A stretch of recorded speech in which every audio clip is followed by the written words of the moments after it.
जी लो जी भर के, जी लो जी भर के, माँ तुम्हारी साथ है। जी लो जी भर के, माँ तुम्हारी साथ है। किसी से क्या घबराना, किसी से क्या घबराना, जब सर पे माँ दुर्गा की हाथ है। सभी को दुर्गा पूजा की ढेर सारी शुभकामनाएं हैं। चलिए तो आज हम लोग स्टार्ट करने वाले हैं समानुपातिकता का प्रमेय। तो आज हम लोग देखेंगे समानुपातिकता का प्रमेय, उसी को हम लोग बोलते हैं थेल्स प्रमेय। अगर किसी भी त्रिभुज में, किसी भी त्रिभुज में अगर दो भुजाओं को प्रतिच्छेद करने वाली वह तीसरी भुजा को समांतर होती है तो इसी को हम लोग बोलते हैं समानुपातिकता का प्रमेय। अगर दो भुजाओं को भिन्न भिन्न बिंदुओं पर प्रतिच्छेद करने वाली रेखा वह तीसरी भुजा के समांतर होती है, इसी को हम लोग बोलते हैं समानुपातिकता का प्रमेय यानी थेल्स प्रमेय। अगर इस प्रकार किसी भी त्रिभुज में अगर एक लाइन के समांतर अगर एक लाइन खींचा जाए तो इस स्थिति में समानुपातिकता का प्रमेय जो बोलना चाहता है क्या चीज, आप सब ध्यान से देखें। इस पर क्वेश्चन एग्जाम में फिक्स है, इससे एग्जाम में क्वेश्चन फिक्स है, तो आप सब जरूर इसको देखेंगे और ध्यान से देखेंगे गौर से कि यह क्वेश्चन को हम कैसे सोल्व करेंगे। तो चलिए, अगर किसी भी त्रिभुज में अगर एक को समांतर रेखा खींच दिया जाए तो वो बराबर हिस्सों में वो क्या करती है, डिवाइड करती है, एक ही अनुपात में विभाजित होती है। क्या होता है, एक ही अनुपात में विभाजित वो होती है। कैसे, एडी बटे में, इसको कैसे लिख सकते हैं जब समांतर होती है तो एडी बटे में डीबी, एडी बटे में डीबी बराबर, अगर यहां से लिखना स्टार्ट किए तो इधर ऊपर से ही लिखेंगे ना कि नीचे से लिखते चल जाएंगे।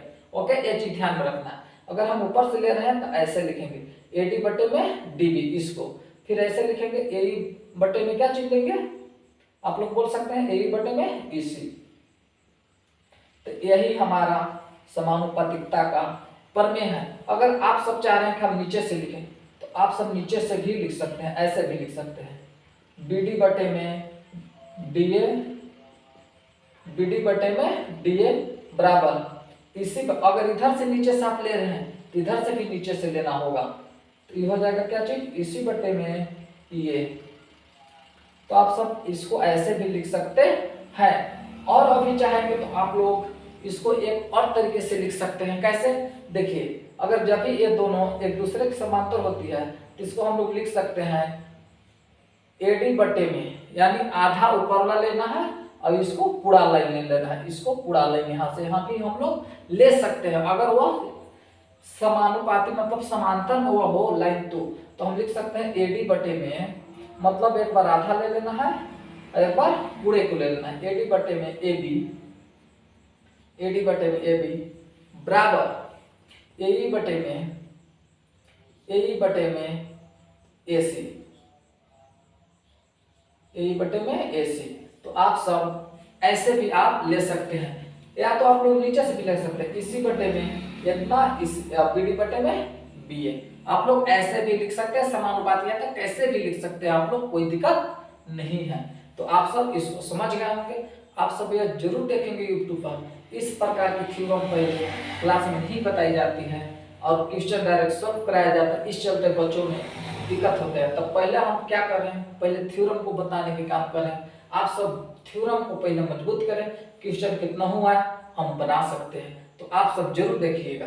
तो आप सब इस सब को लिख लेना होगा, आप सब इस सब को लिखकर अपना उत्तर कमेंट में कीजिएगा कि इसको हम लोग कैसे लिख सकते हैं। क्या इसको ऐसे लिख सकते हैं क्या हम लोग, पी एम बटे में एम क्यू बराबर में पी एन बटे में एन आर, ऐसे भी हम लोग लिख सकते हैं कि नहीं, लिख सकते हैं, बिल्कुल आप सब लिख सकते हैं। तो चलिए आप सब लिख लीजिएगा। तो हम इसी को क्या करेंगे, एक क्वेश्चन आप लोग को देंगे कि क्वेश्चन एग्जाम में आता है कि ये नहीं आएगा, ये आप सबको थ्योरम है, एग्जाम में जो आएगा वो चीज आप ध्यान से देखें, क्या चीज आता है वो देख लीजिए।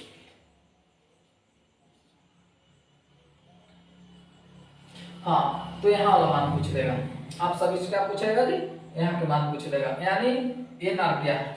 अगर पी एम के मान दे दिया 3, पी एम के मान कितना दे दिया 3, पी एम के मान 3 है और एम क्यू के मान 6 है और पी एन का मान 3 है, तो एन आर की मान क्या होगा, एन आर की मान क्या होगा। तो हम लोग जानते हैं अगर किसी भी त्रिभुज में एक लाइन तीसरी भुजा के समांतर अगर खींची गई हो तो हम लोग समानुपातिकता प्रमेय से इसको लिख सकते हैं Pm बटे में MQ, Pm बटे में MQ लिख सकते हैं, बराबर Pn बराबर Pn बटे में Nr लिख सकते हैं। अब चलिए जब ऐसे लिख सकते हैं तो हम लोग मान इसको रख देंगे। Pm की जगह क्या है 3 है तो 3 रख देंगे, बट्टा MQ का क्या है जी तो 6 है तो 6 रख लो, बराबर Pn की मान 3 तो 3, Nr ही तो हम लोग को निकला ना, तो Nr को Nr लिख देंगे, कोई दिक्कत नहीं है।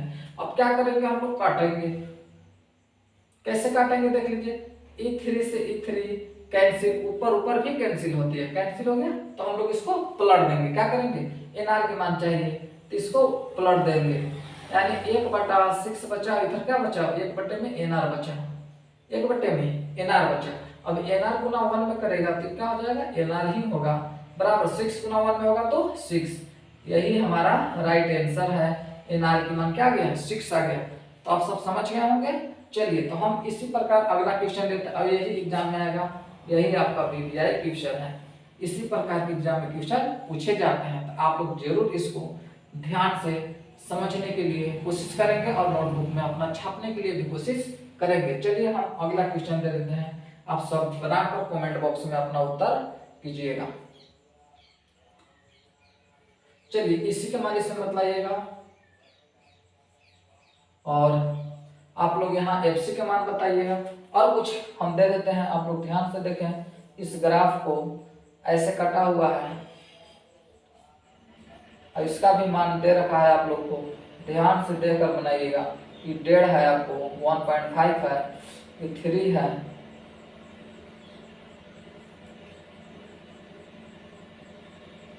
यह 3 है और ये आपका 2 है, तो इसी के मान ज्ञात करें। तो आप सब इसका उत्तर कमेंट बॉक्स में कीजिएगा लिखकर। अब अगला जो हम लोग पढ़ेंगे समानुपातिकता का, तो प्रमेय देखें, यानी अब समानुपातिकता का अब की हम लोग विलोम पढ़ेंगे, समानुपातिकता का विलोम। तो आप सभी को बहुत अच्छे से समझ में आया होगा। चलिए धन्यवाद आप सभी को, और दुर्गा पूजा की ढेर सारी शुभकामनाएं। थैंक यू, जय हिंद, जय भारत।